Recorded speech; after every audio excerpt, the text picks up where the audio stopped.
Seorang caleg di Aceh Utara mengalami luka pukulan oleh pengurus pembangunan masjid di Kabupaten Aceh Utara akibat nekat memasang APK di area masjid meski telah dilarang oleh warga. Caleg tersebut tidak menggubris larangan tersebut dan dalam kondisi luka, caleg tersebut melapor ke Mapolres Kota Lok Sumawe.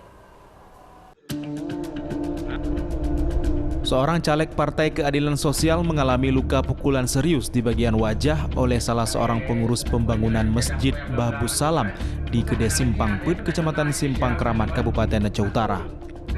Aksi ini terjadi setelah mendapat larangan memasang atribut partai di pagar lingkungan masjid oleh pengurus, namun caleg tersebut tetap memasangnya.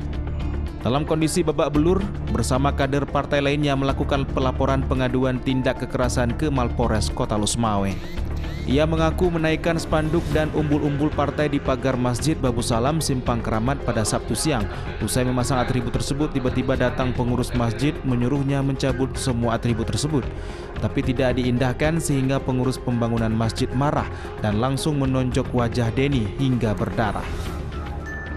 Awalnya pertama dia datang bawa mobil, kemudian langsung dia keluarin, turunkan bendera. Kalau nggak turunkan, leher potong.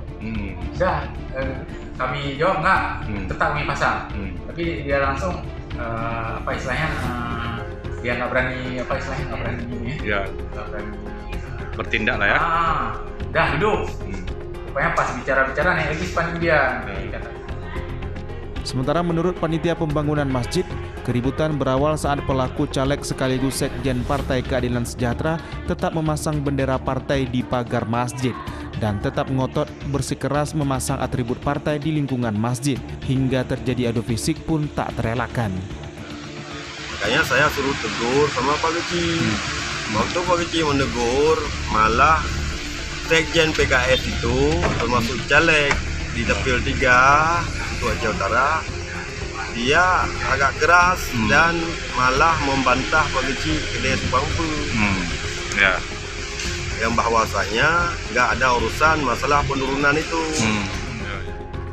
Hingga kini kasus tindak kekerasan ini masih dalam penyelidikan jajaran hukum kepolisian Mapolres Kota Lok Sumawe. Dari Lok Sumawe, Muhammad Jafar Yusuf, iNews melaporkan.